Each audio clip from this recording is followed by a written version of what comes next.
नमस्कार दोस्तों। अब ब्राइट डिफेंस एकेडमी के इस यूट्यूब चैनल में आपका स्वागत है। दोस्तों, हमारी मैथ की प्रैक्टिस सीरीज चली है, ठीक है, जिसमें हम डेली एक सेट करते हैं। तो हमारे एक सेट आ चुके हैं, आज सेकंड सेट रहेगा जिसमें हमारे टॉप 30 क्वेश्चन रहेंगे, ठीक है। तो चलिए शुरू करते हैं।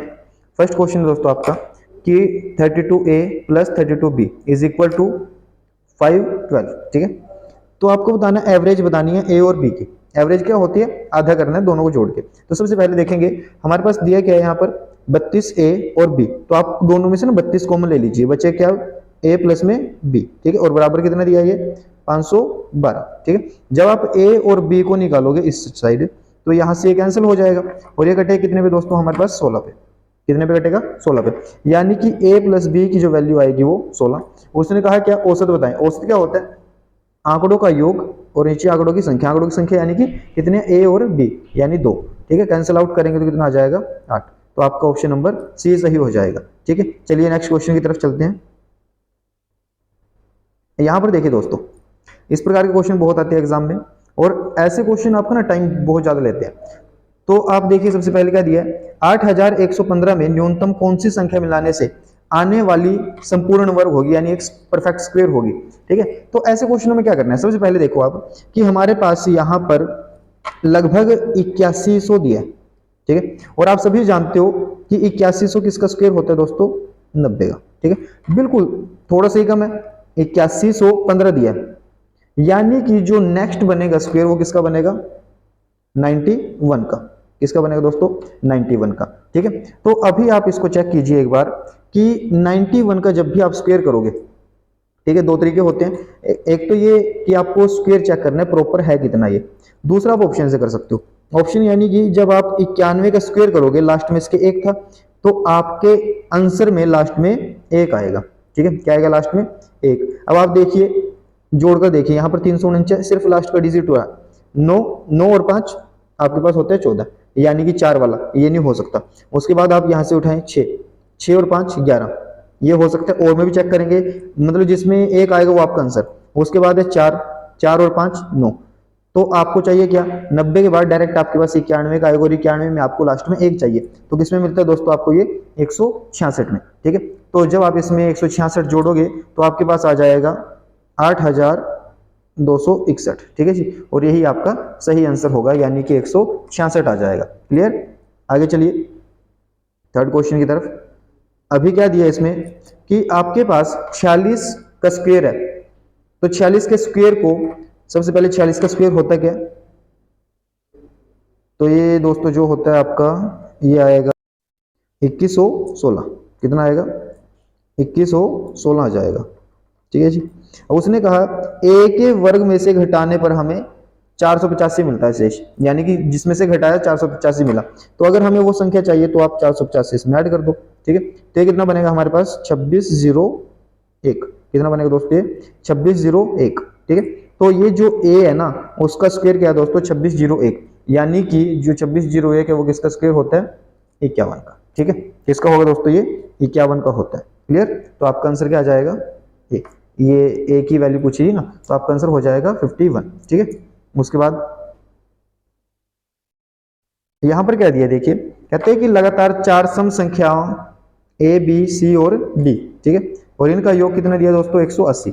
अच्छा, 4 सम संख्याएं होती हैं जिनका डिफरेंस 2 2 का होता है। आप सबसे पहले चेक कीजिए, मान के चलिए एक हमारे पास x है, तो अगली संख्या x प्लस में 2 होगी, फिर x प्लस में 4 होगी और x प्लस में ऐसी 6 होगी, ठीक है। इन सभी को जोड़कर कितना आएगा? 180। क्लियर? तो आप इनको जोड़ को देखिए एक बार कितना बनेगा।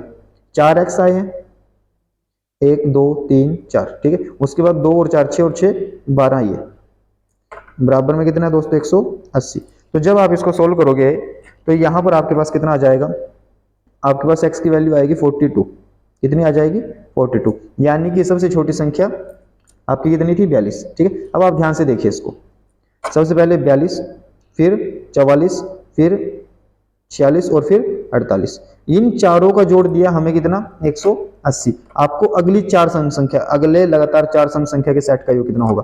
तो आपके पास कौन सी आएगी दोस्तों?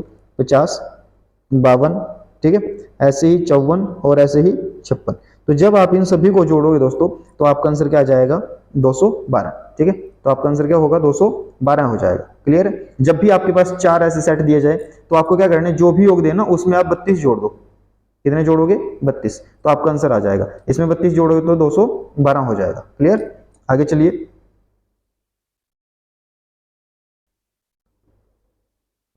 ये देखिए दोस्तों, ये देखने में थोड़ा डिफिकल्ट लगता है बट है बहुत इजी है क्वेश्चन। ठीक है। उसने क्या दिया, x square minus y square is equal to 56 और x माइनस वाई दिया 2, तो x प्लस में y पूछ लिया।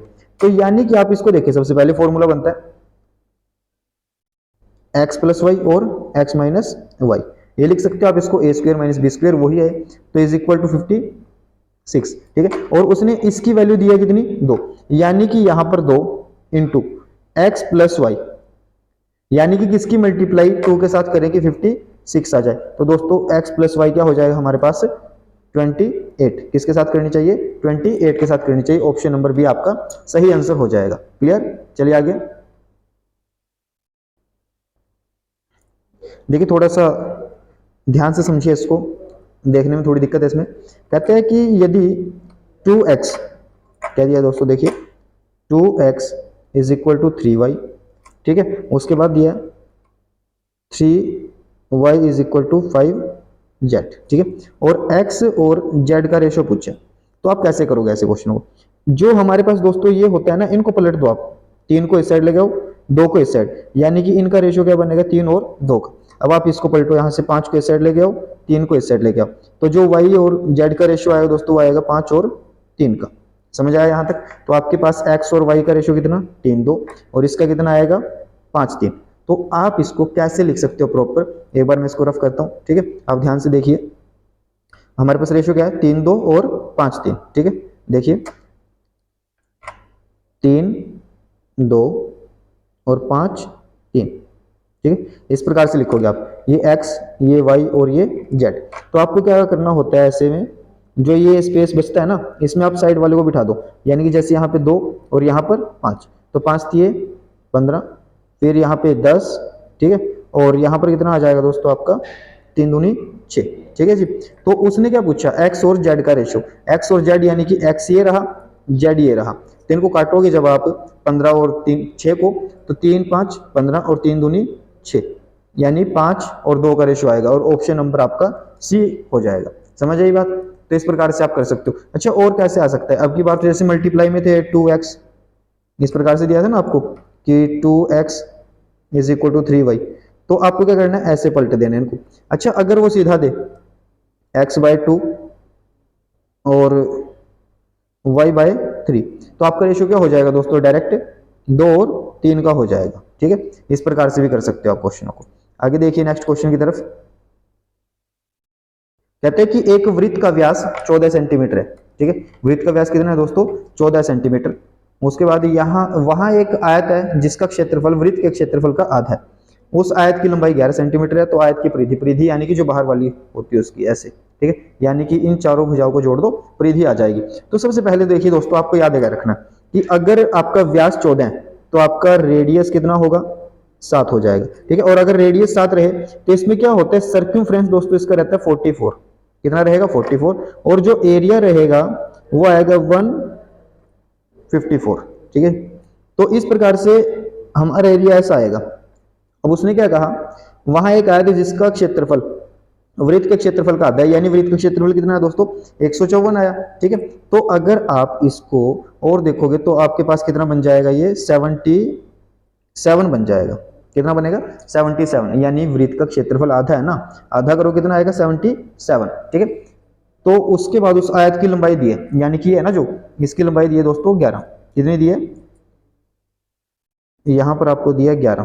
ठीक है। ये नहीं पता आपको, ये भी नहीं पता, परंतु ये और ये तो सेम रहेंगे ना, लंबाई दोनों की, चौड़ाई अलग अलग है। उसने कहा इसका पेरीमीटर है ना जो दोस्तों, नहीं क्षेत्रफल, यानी क्षेत्रफल ये कैसे आ सकता है क्षेत्रफल। अब ये आप सभी जानते हो कि लंबाई गुणा में चौड़ाई करनी पड़ती है। लंबाई दिया ये, और यहाँ पर किसकी गुणा करें कि 77 आ जाए, तो आपको दिखता है कि 7 के साथ करनी पड़ेगी, 11 गुणा में 7।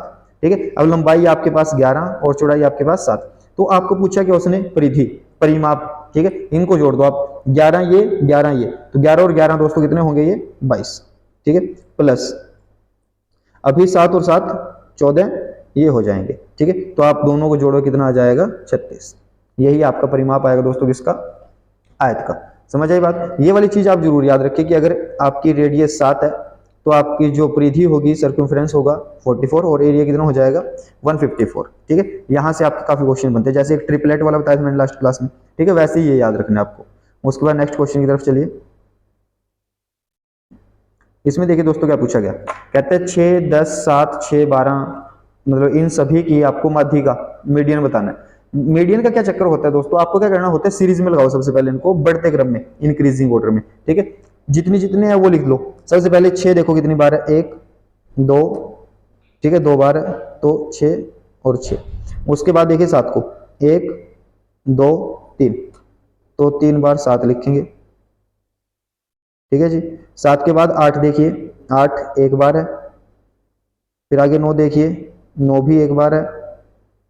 फिर 10 देखिए, 1, 2, 2 बार 10 है, ठीक है। उसके बाद क्या है, 11, 12 2 बार है, 11, ठीक है। 12 कितनी बार है दोस्तों, 2 बार। और लास्ट में क्या है 13। तो आपको अब ये इंक्रीजिंग ऑर्डर में लगाने के बाद करना क्या, सिंपल होता है बहुत। आप इनमें से ना बीच वाली संख्या देख लीजिए, वही आपके माध्य का होगी। टोटल संख्या कितनी है, 1, 2, 3, 4, 5, 6, 7, 8, 9, 10, 11, 12, 13, ठीक है। 13 होती है दोस्तों। 13 में से क्या होगी, 6 आप पहली छोड़ दो, 6 आप लास्ट की छोड़ दो, ठीक है। तो कौन सी बचेगी आपकी, 9, ठीक है। आपका सही आंसर क्या हो जाएगा, 9 हो जाएगा। क्या होगा दोस्तों, ये 9 आपका राइट आंसर हो जाएगा, क्योंकि जो बीच में होती है, ठीक है। नॉर्मल से अगर आपको कुछ और भी बोले ना वो, जैसे कि कुछ भी बोल दिया, 4, 5, 10, 12, ठीक है, ऐसे सीरीज में लगाओ। और जो बीच वाली संख्या जैसे कि अब 14 तो ये 10, ठीक है। ऐसे आपकी माध्यिक आ जाएगी, कोई बड़ी बात नहीं है। उसके बाद इसका आंसर क्या सही आया, 9, ठीक है, ऑप्शन नंबर डी। उसके बाद ये देखिए क्वेश्चन, ऐसे क्वेश्चन सीईटी मेंस में पूछे गए थे अभी, जो ग्रुप 57 और 56 वाले हुए थे, ठीक है। इसमें क्या दिया कि 5 × 10 यानी कि 50। अब इसमें से क्या माइनस करें कि आपके पास 25 आ जाए। आप सभी जानते हो कि 50 में से 25 ही माइनस करना पड़ेगा। क्या माइनस करना पड़ेगा, 25 माइनस करना पड़ेगा, ठीक है। और ये 25 कब आएगा, जब आप इसका रूट करोगे। रूट किसका आएगा, 25 यानी कि 625 का, ठीक है। आप यहाँ पर 625 रखोगे तभी तो यहाँ पर 25 मिलेगा, क्योंकि 25 का स्क्वायर क्या होता है, 625, ठीक है। इस प्रकार से आपका क्या हो जाएगा 625। बहुत ही सिंपल है, इसमें कोई बड़ी बात नहीं थी, ठीक है। आगे देखिए ऐसे क्वेश्चनों को कैसे करेंगे।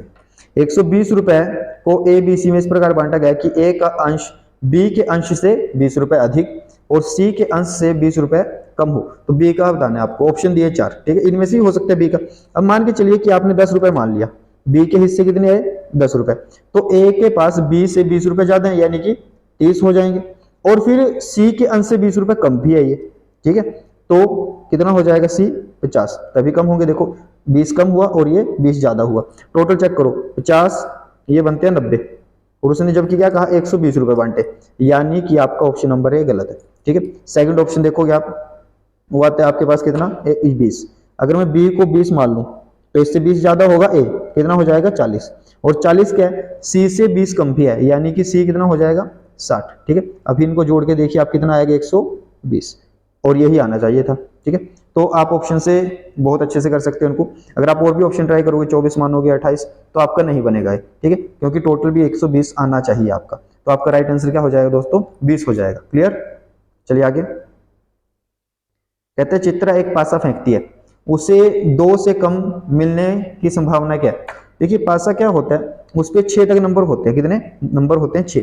तो आपकी प्रायिकता यानी कि प्रोबेबिलिटी है, टोटल केस नीचे होते हैं। टोटल कितने होते हैं दोस्तों 6, यानी 1 भी आ सकता है, 2 भी आ सकता है, 3 भी, कुछ भी आ सकता है। तो टोटल केस कितने हुए 6। आपको क्या पता है कि 2 से कम, अब 2 से कम केवल एक ही नंबर होता है हमारे पास, 1, ठीक है, क्योंकि ऐसे लिखा होता है ना 1, 2, 3, 4, 5 और 6, ठीक है। तो 2 से कम कौन सा है दोस्तों, एक ही बनता है 1, तो यहां पर आप लिखो 1। तो प्रायिकता क्या बनेगी 1/6, क्या बनेगी 1/6, यानी कि आपका बी हो जाएगा सही आंसर। क्लियर है। अच्छा आपको पूछ ली कि केस कितने बनेंगे पासे में, ठीक है, सिक्के में पूछे चाहे पासे में। अगर मैं कॉइन की बात करूं तो इसमें टोटल केस कितने, बेसिक में होता है 2, यानी हेड और टेल, एक बार में दो ही केस बनते हैं। मान के चलो आपने ये पासा 6 बार उछाल दिया, कितनी बार उछाला? 6 बार। तो पूछेगा टोटल केस बताओ, कुछ नहीं करना, जो बेसिक होते हैं उसका 6 कर दो पावर, ठीक है। 2 की पावर 6 कितना हो जाएगा? 64, यानी आपके केस कितने बनेंगे? 64। ऐसे ही पासे में बेसिक कितना होता है दोस्तों? 6। कितना होता है? 6 बेस होते हैं, 1 2 3 4 कुछ भी आ सकता है। तो उसने कहा 3 पासे उछालो या फिर एक पासे को 3 बार उछालो, कितने केस बनेंगे? तो जितनी बार उछाले उतनी पावर रख दो, तो 6 की पावर 3 रखेंगे दोस्तों, ये आ जाएंगे 216 केस, ठीक है। ऐसा क्वेश्चन लास्ट ग्रुप डी में पूछा गया था। सही है यहां तक? उसके बाद आगे चलिए, कहते हैं किसी निश्चित कार्य को 12 दिन में पूरा कर सकता है। बी ए की तुलना में 60% अधिक दक्ष है, तो दिनों की संख्या जिसके अंतर्गत बी उसी कार्य को पूरा करे, यानी बी कितने दिन में कर सकता है, ठीक है। तो आप सबसे पहले देखिए कि ए कर सकता है 12 दिन में। कितने दिन में करता है दोस्तों? ये 12 दिन में, ठीक है। तो ये ए 12 दिन में, और इस साइड आपका बी आ जाएगा, ठीक है। अब उसने क्या कहा कि बी है जो ए की तुलना में 60% ज्यादा काम कर सकता है। 60% होता क्या है दोस्तों? 60% आपके पास कितना होगा? ये 3/5, यानी कि अगर ए 5 काम करे, अगर ए 5 काम करे तो वो तो 3 और ज्यादा करेगा क्योंकि ज्यादा दक्ष है, यानी कितने करेगा? 8। तो बी की जो क्षमता आएगी दोस्तों वो कितनी आएगी? 8, और ए की कितनी आएगी? 5। तो मैंने आपको बताया भी था क्लास में कैसे करेंगे। आपको सबसे पहले टोटल काम चाहिए, यहां पर आप नीचे से जब ऊपर जाओ गुणा कर दो इनकी, 12 5 60, ठीक है। ये 60 काम हुआ। अब क्या करना है? इसको ऊपर से नीचे की तरफ लेके आना है, तो डिवाइड कर दो, तो 60/8 कितना आ जाएगा? 60/8 आपका आंसर हो जाएगा। काटोगे इसको तो कितना आएगा? 8 7 56, ठीक है। 8 7 56, बचेंगे 4, 4/8, और इसको काटोगे तो 1/2, यानी कि आपका 7.5 दिन आंसर आ जाएगा। कितना आएगा दोस्तों? 7.5 दिन आपका सही आंसर हो जाएगा। उम्मीद है कि आपकी समझ में आया होगा ये, ठीक है। अगर आपको कोई भी पॉइंट ना समझ में आए तो आप एक बार कमेंट छोड़िए, ठीक है। आपको नेक्स्ट वीडियो में उसका सोल्यूशन मिल जाएगा। चलिए आगे, वर्तमान में पिता और पुत्र की आयु का अनुपात कितना है दोस्तों? 6 और 1। 5 साल के बाद ये 7 2 हो जाएगा, ठीक है। बड़े ही सिंपल क्वेश्चन है। आज कितना है? 6 और 1, हो कितना जाएगा? 7 और 2। अगर आप देखो कि पिता 6 साल और हुआ कितने का? 7 का बाद में, और पुत्र देखो यहाँ पर 1 साल का था, बाद में कितने का हुआ? 2 का, यानी कि ये बात की उसने 1 साल बाद की। जो 6 का था वो 7 का हुआ, जो 1 का था वो 2 का हुआ, यानी 1 साल बाद ही कहा। परंतु क्वेश्चन में देखिए दोस्तों उसने यहाँ पर कितना दिया? 5 साल के बाद। तो आप इस 1 को क्या बना दो? 5 बना दो। कितने यूनिट है ये 5 यूनिट। जो पूछे 5 5 यूनिट कर दो। उसने पूछा पुत्र की वर्तमान आयु, तो पुत्र की हमारे पास कितनी दोस्तों? 1, तो आप इसको कर दो 5 गुना, तो कितना आ जाएगा? 5 वर्ष। कितना आ जाएगा? 5 वर्ष आपका सही आंसर हो जाएगा। क्लियर है? Option number A. उसके बाद आगे इसमें देखिए दोस्तों, 10 वर्ष के पश्चात किसी धनराशि का साधारण ब्याज 600 रुपए होगा, ठीक है। अब आप सभी जानते हो कि आपका जो साधारण ब्याज होता है वो हर वर्ष बराबर लगता है। अब 600 रुपए ब्याज 10 साल में, ठीक है, तो 1 साल में कितना हुआ? 600, ठीक, ये 60 रुपए हो जाएगा 1 साल में। यदि 5 साल के बाद यह धनराशि 3 गुना होती है, यदि 5 वर्ष के बाद यह धन 3 गुना होता है, ठीक है, तो 10वें वर्ष के अंत में कुल ब्याज की राशि कितनी होगी? इस क्वेश्चन को देखिए आगे। देखिए दोस्तों, जब आप इसको आगे पढ़ोगे, यदि 5 साल में यह धन 3 गुना होता है, 5 साल में 3 गुना, यानी कि अगर 100 रुपए थे तो 300 बनेंगे, ठीक है। 5 साल में हुआ ये, तो इसका मतलब क्या बना? 200 रुपये ब्याज लगेगा, ठीक है, 5 के अंदर, तो ये आएगा 40। अच्छा, यहाँ पर आप देखोगे, यहाँ पर जो ब्याज हमारे पास आया वो 60 रुपये आया। कितना आया दोस्तों? ये 60 रुपये, ठीक है। और यहाँ पर कितना है? 40, यानी कि इसका डाटा ही गलत है दोस्तों ये, ठीक है। डाटा अपर्याप्त, डी सही आंसर हो जाएगा इसका, इसको निकाल सकते, ठीक है। उसके बाद आगे चलिए, नेक्स्ट क्वेश्चन देखिए आप। एक वृत्ताकार तार की त्रिज्या 42 सेंटीमीटर है। एक वृत्त है दोस्तों ऐसे, ठीक है, उसकी जो त्रिज्या है ना, ये कितनी है? 42 सेंटीमीटर। उसे काटकर एक आयत के आकार में, यानी जो ये तार है ना, इसको मान के चलो यहाँ से काट दो और इस प्रकार से कन्वर्ट कर दो इसको, तो आयत के आकार में मोड़ा गया है, जिसकी भुजाओं का अनुपात कितना है? 6 5। कितना है? 6 और 5। तो आपको बताना है आयत की छोटी भुजा कितनी है। आप एक बात बताएं, पहले तो आपको एरिया पता होना चाहिए, ठीक है। यहां से ये तार देखो आप कितनी है, परिधि इतनी आएगी, और परिधि का फॉर्मूला क्या होता है? 2 पाई r। कितना होगा दोस्तों, 2 पाई आर हो जाएगा। और यहाँ पर आप वैल्यू पुट करोगे तो कितना आएगा, 2 पाई की जगह पे 22/7 और आर की वैल्यू है 42, ठीक है। 7 6 42 कितना आएगा, 7 6 42 आ जाएगा। और जब आप इसको सोल्व करो कितना, 22 दूनी 44, 44 गुणा में 6, 6 4 24, 2 6 4 24 और 2 26, यानी कि 264, ठीक है। तो आपकी जो तार की लंबाई आएगी दोस्तों वो कितनी आएगी, 264 आ जाएगी, ठीक है। तो यही जो 264 है वो आयत के अंदर भी होना चाहिए। आयत में कितना होना चाहिए, ये भी 264 होनी चाहिए, क्योंकि यही तार है जो इसमें कन्वर्ट की गई है। अब इसका रेशियो क्या है, 6 और 5।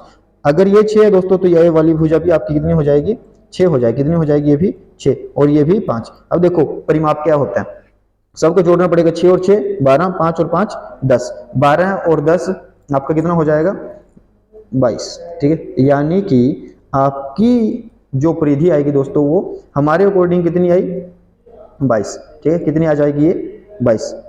परंतु क्वेश्चन में कितना दिया, 264। मैं थोड़ा रफ कर देता हूं इसको, फिर देखते हैं।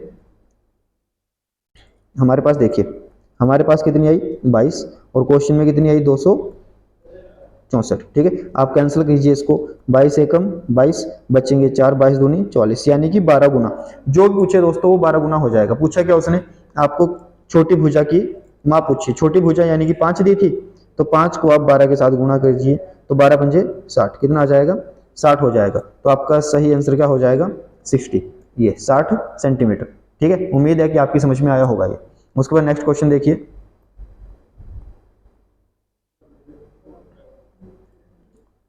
क्या कहा गया क्वेश्चन में, कहते हैं 9% की छूट देने पर एक कपड़े धोने की मशीन का बिक्री मूल्य एसपी कितना हो जाता है, 14,000। यदि 22% की छूट दी जाती तो उसका विक्रय मूल्य क्या होता। तो इसमें देखिए आप कैसे होगा, मान के चलिए कि आपकी कोई भी चीज थी 100 रुपए की, कितने की थी, 100 रुपए की। अब उसने 9% की छूट दी, यानी कि 9% छूट देने के बाद 91 में बेचेगा, ठीक है। हमारे पास 91 में बेची, उसके बाद कहता है कि 22% की छूट दो।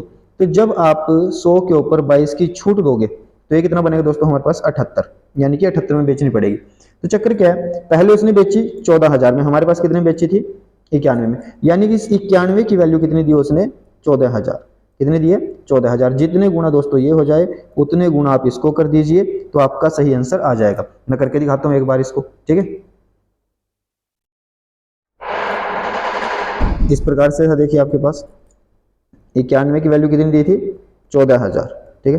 कितने गुना होगा दोस्तों ये, 14,000 डिवाइड बाय 91। अब जो पूछे उतने गुना। 22% की छूट दी थी, कितने बेचा था, 78 में, तो 78 गुना कर दो इसको। 13 पे काटोगे 13 7 91, 13 6 78, 7 पे इसको काटोगे तो 2000 आ जाएगा यहाँ पे, ठीक है। तो 2000 गुना में 6 तो कितना बनेगा ये, 12,000। कितना आ जाएगा, 12,000 आंसर, यानी कि आपका ऑप्शन नंबर ए सही हो जाएगा। क्या हो जाएगा, ऑप्शन नंबर ए आपका सही आंसर बनेगा। क्लियर है। उसके बाद आगे कहते हैं 12 पेनों की खरीद कीमत 8 पेनों के बिक्री कीमत के बराबर है, यानी कि 12 जो पेन है उनका जो सीपी है दोस्तों, 12 का सीपी बराबर है किसके, 8 पेन के एसपी के, ठीक है। तो आपको क्या करना है, मैंने अभी बताया था, ये आपको ना ये इस साइड लिखना है और ये इस साइड लिखना है, यानी सीपी तो आपका हो जाएगा 8, ठीक है। जब नीचे लिखोगे सीपी कितना हो जाएगा 8 और एसपी कितना हो जाएगा 12।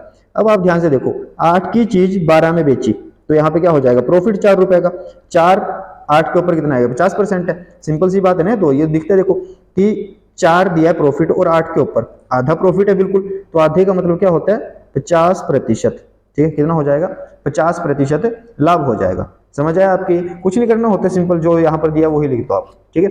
उसके अकॉर्डिंग हो जाता है। आगे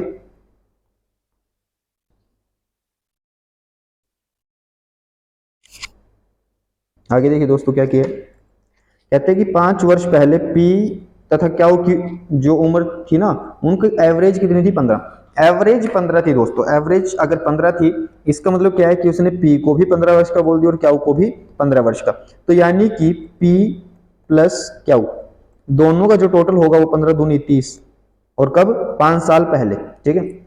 अगर मैं वर्तमान में बताऊं दोस्तों, तो वर्तमान में आप चेक करोगे कि पी भी 5 साल बढ़ जाएगा और क्यू भी 5 साल, यानी कि टोटल ये बढ़ेंगे 10 साल, ठीक है।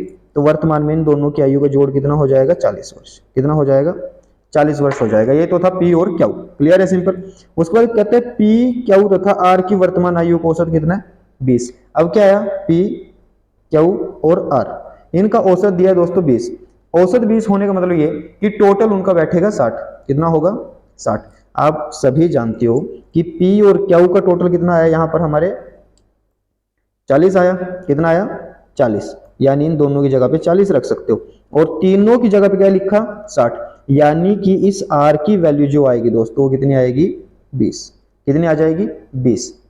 तो उसने क्या कहा, 10 वर्ष के पश्चात आर की उम्र क्या होगी। अब हमारे पास वर्तमान में क्या आया, आर 20 वर्ष का। 10 साल के बाद कितना हो जाएगा, 30 वर्ष का। ऑप्शन नंबर डी आपका सही आंसर हो जाएगा। क्लियर है। उसके बाद नेक्स्ट क्वेश्चन देखिए, थोड़ा सा ध्यान से देखने की कोशिश कीजिए, मैं लिख देता हूं, वैसे एक बार पढ़ता हूं, ठीक है। कहता है कि वह बड़ी से बड़ी संख्या क्या है जो जिससे 1661 और 2045 को विभाजित किए जाने पर क्रमशः 10 और 13 शेष बचे, ठीक है। ऐसे क्वेश्चनों में क्या करना होता है, एचसीएफ निकालना है आपको। क्या निकालना है दोस्तों, एचसीएफ निकालना है। एचसीएफ निकालो कैसे, सबसे पहले देखो कि 1661 दिया और 10 शेष, तो आप इसमें पहले ये माइनस कर दो। क्या करोगे, पहले तो आपको इसमें माइनस करना पड़ेगा। ये 1610 में से, ये 1661 में से 10 गए तो 1651, ठीक है जी। उसके बाद सेकंड 2045 था, इसमें से 13 माइनस कर दो आप। 13 माइनस करो कितना आएगा, 2032। कितना आ जाएगा, 2032। अब आपका काम क्या रहेगा दोस्तों, जब भी एचसीएफ निकालना है, दो तरीके होते हैं। एक तो ये वाला, बड़ी संख्या अंदर रखो, छोटी से भाग करते जाओ। दूसरा क्या होता है, आप इनका डिफरेंस चेक कर लो। तो जो इनका डिफरेंस आएगा दोस्तों, वो आपके पास कितना बन जाएगा, डिफरेंस आएगा आपका लगभग 381, ठीक है। डिफरेंस कितना आएगा दोस्तों, 381। अब आपको क्या करना है, या तो अगर इससे कटती है ये संख्या है तो यही एचसीएफ हो जाएगा, नहीं फिर इसका कोई टुकड़ा रहेगा। अब टुकड़ा चेक करो आप ऑप्शन में, 125, 127, 129, ठीक है, और उसके बाद 131। आप दोस्तों जब इसको चेक करोगे ना, यहां पर इसका टुकड़ा निकल के आएगा आपके पास 127। क्या जाएगा इसका टुकड़ा, 127, यानी कि तीसरा हिस्सा 127, ठीक है।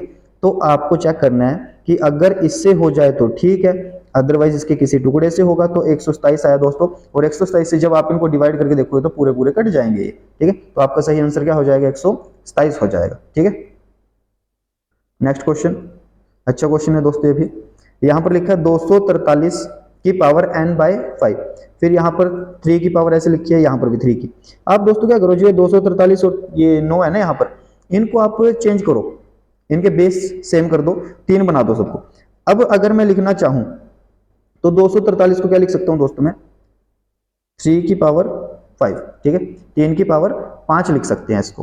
कैसे लिखेंगे, जैसे 3 की पावर 3 होती है हमारे पास 27, 3 की पावर 4 81 हो जाएगी, और 3 की पावर 5 243 हो जाएगा, ठीक है। तो आपने क्या सबसे पहले इसको सोल्व किया, तो 3 की पावर 5 और इसकी पावर कितनी दोस्तों, n बाय 5। 5 के साथ 5 कैंसिल, तो यानी कि हमारे पास ऊपर क्या बचा, 3 पावर n। कितना हो जाएगा, 3 की पावर n। यहां तक क्लियर है, इनटू अब ये कितना है हमारे पास, ये दोस्तों हमारे पास एक तो ये आया था 3 की पावर n इंटू 3 की पावर में 2n प्लस में 1, ठीक है जी। अब डिवाइड बाय, इसको लिख सकते हैं 3 का स्क्वायर। क्या लिखेंगे, 3 का स्क्वायर, और नीचे फिर 3n माइनस 1। अब क्या करना है, देखो बेस सेम है दोनों के, तो जुड़ेगी पावर। यहां पर भी बेस सेम है, पावर जुड़ेगी। जब आप इनकी पावर जोड़ोगे दोस्तों, तो ये तो 3 एज इट इज, और यहां पर n3 हो जाएंगे, 3n प्लस 1, ठीक है। और नीचे कितना है, 3, इसका बेस सेम है, पावर जुड़ जाएगी, तो 2 माइनस 1, एक बचेगा n माइनस 1, ठीक है। उसके बाद क्या होता है, अगर ऐसे डिवाइड में हो जाए तो आपकी जो नीचे वाली पावर है ना दोस्तों, वो ऊपर जाती है और माइनस होती है। क्या होती है, माइनस। तो आप चेक करोगे कि 3n प्लस 1 माइनस n, ये वाली माइनस करोगे ना, तो n तो माइनस हुआ, और ये जो माइनस का था वो माइनस करने पे प्लस हो जाएगा। तो आपके पास कितना आएगा, 4n प्लस 2। कितना आएगा, 4n प्लस 2, ठीक है। सोल्व करके देख लेते हैं एक बार इसको पूरा।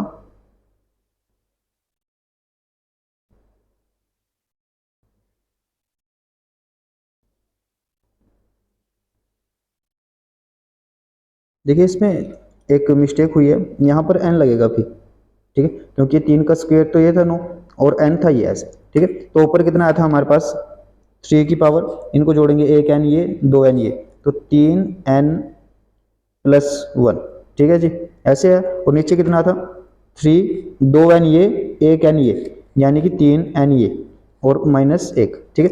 अब क्या होगा पावर माइनस, ठीक है, तो कितना बनेगा 3n प्लस 1 माइनस 3n और ये माइनस से प्लस हो जाएगा, ये कैंसिल, बचा कितना 2, ठीक है। और आएगा किसमें 3 की पावर में, 3 की पावर 2 क्या आएगा दोस्तों आपका 9, ठीक है, क्या हो जाएगा 9। आपका सही आंसर क्या आएगा ऑप्शन नंबर सी, ठीक है, क्या जाएगा ऑप्शन नंबर सी आपका सही आंसर हो जाएगा। क्लियर है। सबसे पहला काम ऐसे क्वेश्चन में क्या होता है, बेस सेम करना, यहाँ पर 3 है, यहाँ पर 3 है, यहाँ पर 3 बनाओ और यहाँ पर 3 बनाओ, ठीक है, उसके बाद सिंपल हो जाता है। आगे कहता है किसी टैंकी की पेंदी में रिसाव से 6 घंटे में पूरी टंकी खाली हो जाती है। एक आपूर्ति पाइप यानी जो पानी देने वाला 4 लीटर प्रति मिनट की दर से जल भरता है। जब टंकी पूरी भरी होती है तो आपूर्ति जल को खोला जाता है। रिसाव के कारण टंकी 8 घंटे में खाली हो जाती है। टंकी की क्षमता बतानी। सिंपल क्वेश्चन है, कैसे करो देखो, एक नल है हमारे पास ए, ठीक है, ये खाली करते हैं इसलिए माइनस लगा दो 6 घंटे में, ठीक है जी। फिर ऐसे ही एक भरने वाला लगा दिया इसके साथ, तो मतलब माइनस, तो एक भरने वाले के लिए प्लस लगा दो इस प्रकार से। तो फिर कितना टाइम लगेगा इनको 8 घंटे, खाली तो होती देखो ये 6 घंटे में खाली करते हैं, अब दोनों 8 में करेंगे, तो इनका एलसीएम कितना आएगा दोस्तों 24, कितना आएगा 24। यानी कि आपने क्या मान लिया कि आपकी जो टंकी थी ना दोस्तों, टंकी की क्षमता कितनी है, वो 24 लीटर की है, ठीक है जी। अब इसकी क्षमता कितनी है -4, यानी कि -4 निकालते हैं, यहाँ पर कितना निकला -3। ये -3 क्यों निकला, ए तो 4 निकालता है तो ये 3 क्यों निकला, क्योंकि बी ने 1 लीटर पानी दे दिया होगा। कितना पानी दिया इसने 1 लीटर, ठीक है। तो आप एक बार बताएं, अब ये टंकी को अकेला कितने समय में भर सकता है, 24 लीटर की टंकी, और ये 1 घंटे में 1 लीटर पानी देता है, तो समय कितना लगेगा दोस्तों इसको 24 घंटे, कितना 24 घंटे आपका यहां तक आंसर आ जाएगा। परंतु उसने ऐसा नहीं पूछा कि कितने घंटे में भरेगा, उसने ऐसा बोल दिया कि टंकी की क्षमता बताओ। आप एक बात जानते हो कि जो ये बी है ये क्या करता है, 1 मिनट में 4 लीटर पानी देता है, 1 मिनट में 4, तो 60 मिनट में कितना देगा दोस्तों ये 240, कितना देगा 240। अब ये 1 घंटे में पानी देता है 240, 24 घंटे में भर सकता है, तो आप दोनों गुणा कर दीजिए, टंकी की क्षमता आ जाएगी, ठीक है। तो 24 गुणा में 24 576 होते हैं, कितने होंगे दोस्तों 576 और 0 ये, ठीक है। यानी कि आपकी जो टंकी है वो 5760 लीटर की आएगी, ऑप्शन नंबर आपका सी हो जाएगा। क्लियर। उसके बाद आगे ये देखिए दोस्तों क्वेश्चन, इसमें क्या है कि आपको वर्गमूल निकालना है, क्या निकालना है वर्गमूल, ठीक है। तो आपको कैसे करना है, इसको लिख लीजिए आप एज इट इज, ठीक है, 14713, पीछे से पेयर बनाने शुरू कीजिए, ये पेयर बना, एक ये बना, ये बना, जो एक है दोस्तों वो अकेला बचा, ठीक है। इसको कैसे लिखोगे, फिर आपको क्या करना है, यहां पर भी सेम नंबर लिखना है और यहां पर भी सेम, कुछ भी हो सकता है पर आना चाहिए इससे छोटा, जैसे 1 है यहां पर तो 1 से छोटा, या 1 आ जाए, 1 गुणा में 1 करोगे तो 1, ठीक है जी।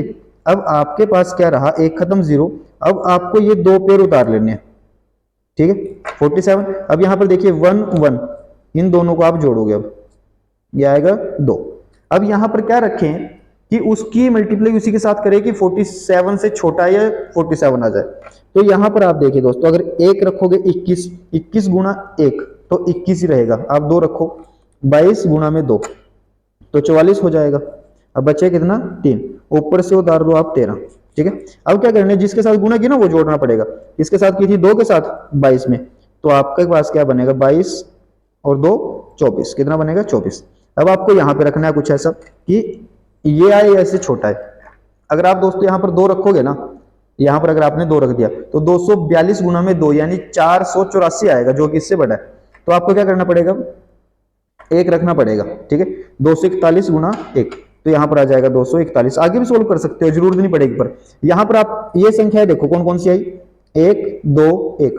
अब 1 2 1 यानी कि 1200 कुछ में क्या चलेगा, देखो एक तो 1213 1223 है, 1233 और 1243, तो क्या बनना चाहिए 13 आपका सही आंसर हो जाएगा, आपको फालतू करने की इसमें आवश्यकता पड़ेगी नहीं। ठीक है जी, यहां तक। उसके बाद आगे देखिए,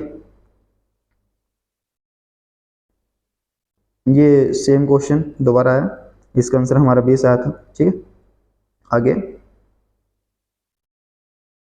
देखिए, ध्यान से समझिए इसको। कहते हैं कि दो व्यक्तियों की उम्र में 20 वर्ष का अंतर है। यदि 5 वर्ष बाद बड़ी उम्र का व्यक्ति छोटी उम्र वाले व्यक्ति से 5 गुना बड़ा था, 5 साल पहले की बात दोस्तों ये। ठीक है, यदि 5 वर्ष पहले, ठीक है, कितना था ये? 5 गुना। आप देखिए, ये मान के चलो ये बड़ा है और ये छोटा है। ठीक है, तो जो बड़े वाला था वो 5 गुना था किससे? छोटे से। तो आप एक बार बताओ, अगर आप और भाई, आपका भाई है कोई, ठीक है, उन आप दोनों की ना आयु का अंतर मान के चलो 3 साल है, तो वो अंतर हमेशा ही 3 साल का रहेगा। ये नहीं कि आप बड़े हो जाओगे तो अंतर भी बढ़ेगा, अंतर हमेशा यही रहेगा। अब ये बड़ा और छोटा 5 साल पहले की बात कर लो आप, इनका अंतर कितना है दोस्तों? 4। कितना अंतर आया? 4। क्वेश्चन में कितना दिया? 20। तो ये है 5 गुना, यानी कि छोटा 5 साल का था और ये 25 साल का था। कितना था? 25 वर्ष का, ये छोटे से, ये 5 साल का था। तो यहां तक तो क्लियर होगा आपका। उनकी वर्तमान आयु बतानी है आपको। क्या बतानी है? वर्तमान आयु। वर्तमान क्या होगी दोस्तों? 5 साल पहले ये बंदा 25 का था, आज कितने का हो जाएगा? 30 का। और जो 5 साल का था वो कितने का हो जाएगा? 10 का। तो वर्तमान आयु कितनी आ जाएगी? 30 और 10। कितनी आ जाएगी? 30 और 10 आ जाएगी। क्लियर है यहां तक क्वेश्चन? ये आएगा आपका ऑप्शन नंबर डी। ठीक है, क्या हो जाएगा? ऑप्शन नंबर डी सही हो। ठीक है, और ये जो थोड़े डार्क है ना दोस्तों क्वेश्चन, ये पेपर में आ चुके हैं। ठीक है, डार्क वाले क्वेश्चन। आगे कहते हैं कि ए किसी काम को 18 दिन में करते हैं और बी उसी काम करने में ए से आधा समय लेता है। ठीक है, देखो आपने देखा कि ए ने किया 18 और बी ने क्या किया? आधा समय लिया उस। ठीक है, तो यानी कि इसने 9 में कर दिया होगा। तब एक साथ कार्य करते हुए दोनों उसी काम को कितने दिन में? ठीक है, अच्छा एक दिन में बताना है, एक दिन में कितना काम करेंगे। तो आप सबसे पहले तो देखो काम आएगा कितना, दोनों का एलसीएम यहाँ पर रख दो, जो आपका मन करे वो रख सकते हो आप इसमें। ठीक है, यानी कि एलसीएम दोनों से घटना चाहिए, तो आप 18 ही रख दो, यानी टोटल काम कितने थे? 18। अब एक दिन में ये ए करेगा 1 और बी करेगा 2, एक दिन में टोटल काम कितने हुए? 3। कितने हुए दोस्तों? 3। करने कितने थे? 18।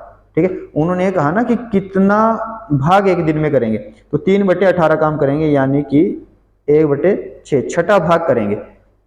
अगर आपको पूछता टोटल काम कितने दिन में होता, तो फिर आप क्या करते? काम 18 था और करते कितने एक दिन में? 3, तो 3 से 6 दिन आ जाता। ठीक है, परंतु काम पूछा तो इस प्रकार से आएगा, 1/6 आ जाएगा। ठीक है जी, नेक्स्ट क्वेश्चन। कहते हैं कि एक धावक 200 मीटर दौड़ में 24 सेकंड में तय करता है, उसको चाल बतानी है किलोमीटर प्रति घंटा में। तो दूरी ऊपर होती है दोस्तों, लास्ट सेट में बताया था, और समय नीचे। ये आया आपके पास मीटर पर सेकंड, मीटर पर सेकंड आपको चाहिए किसमें? किलोमीटर प्रति घंटे में। तो 18/5 के साथ गुना करना पड़ेगा। किसके साथ? 18/5 के साथ। काट दो, ये आएगा 6 3 18, 6 4 24। ठीक है, 5 चौके 20, 20 से इसको काटोगे तो 10 पे कटेगा। ठीक है, अब 10 गुणा में 3 करोगे तो आपका क्या जाएगा? ऑप्शन नंबर डी, 30 किलोमीटर प्रति घंटा। बहुत ही सिंपल प्रश्न है, कोई दिक्कत नहीं इस वाले में। ठीक है, उसके बाद आगे कहते हैं कि पीयूष ने 30 दिन में एक काम के 1/3 भाग पूरा किया। अच्छा, 30 दिन में 1/3 भाग किया, यानी एक काम 30 दिन में, तो 3 काम कितने में करेगा? 90 दिन में। कितने में करेगा दोस्तों? 90। अब आपको पता चला कि पीयूष पूरा काम 90 दिन में कर सकता है। फिर कहता है कि संजीव बचा हुआ काम 60 दिन में। अच्छा, अगर 1/3 हुआ तो 2/3 नहीं बचेगा। 2/3 कितने में किया इसने? 60 में, यानी कि 30 गुना, तो ये भी 30 गुना, तो ये भी 90 में करेगा। ठीक है जी, दोनों का सेम है। यही काम मिलकर कितने दिन में पूरा होगा, अगर ये दोनों मिल जाए तो। अब आप देखो इसको, अब सिंपल बना क्वेश्चन। पीयूष है, ये भी 90 दिन में करता है, और जो ये संजीव है ये भी 90 दिन में। आप मान लो कुछ भी मान के चलो, आपने 90 ही मान लिया काम को, तो ये भी 1 करेगा, ये भी 1, तो 90 काम और क्षमता नीचे आएगी हमेशा। कितनी है क्षमता? 2। क्षमता कितनी है? 2। कितना बनेगा? 45 दिन। कितना आएगा दोस्तों? 45 दिन में काम पूरा हो जाएगा। ठीक है जी। उसके बाद आगे चलिए, ये भी सिंपल है क्वेश्चन। तो इसमें क्या करना है, 1350 किलोमीटर प्रति घंटे की चाल से चलती है कोई, और इसको मीटर पर सेकंड में बदलना है, यानी एक सेकंड में कितने में। तो 1350 था दोस्तों, अगर मीटर पर सेकंड में चेंज करना है तो 5/18 कितना आ जाएगा, 5/18 पे काट दो इसको। तो 5 9 पे कटेगा, 9 दूनी 18, 9 एकम 9 बचेंगे आपके 4, 9 5 45, 150, 2 से काटोगे तो 75। ठीक है, अब 75 गुणा में 5 कर दो, कितना आ जाएगा 375 मीटर, कितना आ जाएगा 375 मीटर आपका सही आंसर हो जाएगा। ठीक है जी, आगे चलिए। बहुत ही सिंपल है, इसमें तो कुछ करने नहीं है, बच्चों वाला क्वेश्चन है। 3/4 प्लस 8/9। ठीक है, दोनों को जोड़ना है। कैसे जोड़ोगे, आपको एलसीएम लेना पड़ेगा। तो आपके पास एलसीएम कितना आएगा दोस्तों इनका, 36, कितना आ जाएगा 36। अब इसकी मल्टीप्लाई इसके साथ कर दो और इसकी इसके साथ कर दो, 9 3 27 प्लस 8 4 32। ठीक है, तो आप देखोगे 36 एक तो ये रहा यहाँ पर, और इन दोनों को जोड़कर देखोगे तो आपके पास क्या आ जाएगा 59। तो 59/36 आपका सही आंसर हो जाएगा। कितना हो जाएगा, 59/36 आपका सही आंसर हो जाएगा। ठीक है, उम्मीद है ये वाला क्वेश्चन आपका क्लियर होगा। लास्ट क्वेश्चन देखिए आज का, कहते हैं कि 182 रुपए को 3 5 4 1 के अनुपात में 4 भागों में बांटना है, सबसे कम बताना है। तो 3 5 4 और 1, ठीक है, तो इनको जोड़ के देखो आप दोस्तों कितना आएगा, 3 और 5 8, 8 और 4 12 और 1 13। हमारे पास कितना आया 13 जोड़, यानी 13 रुपए को आप 3 5 4 में बांट सकते हो। अगर आपके पास 13 की जगह पे 182 रुपए हो तो कितने गुना है ये, 13 कम 13 13 चौके 52, यानी कि 14 गुना। अब जो पूछे 14 गुना कर दो, उसने कहा न्यूनतम भाग, न्यूनतम कितना था 1, तो 1 को आप 14 गुना कर दो, कितना आ जाएगा 14। ठीक है, अगर पूछे कि बड़ा भाग कितना आएगा तो 5 है बड़े, इसमें 14 गुना इसको कर दो, 14 पंजे 70। तो अधिकतम ये आएगा, न्यूनतम कितना आ जाएगा 14। ठीक है, ऑप्शन नंबर आपका सी हो जाएगा। क्लियर है जी यहाँ तक, उम्मीद है कि आपको क्वेश्चन समझ में आए होंगे। तो अगर आपको वीडियो अच्छी लगी दोस्तों तो वीडियो को लाइक कीजिए, कहीं पर डाउट लगता है कमेंट कीजिए। ठीक है, किसी प्रकार की अगर परेशानी होती है तो आप बता सकते हो, ताकि हम उसको सही तरीके से कर सके। बाकी आप क्लास में बने रहें, इसमें आपके जितने भी सेट होते हैं ना, लगभग जब तक एग्जाम ना हो जाए आपका तब तक चलते रहेंगे दोस्तों इसमें प्रैक्टिस सेट। ठीक है, तो अपने दोस्तों के साथ शेयर कीजिए वीडियो को। अगर आप चैनल पर नए हो तो चैनल को सब्सक्राइब कीजिए, ताकि आपको वीडियो का नोटिफिकेशन मिलता रहे। मिलते हैं अगली वीडियो में, धन्यवाद।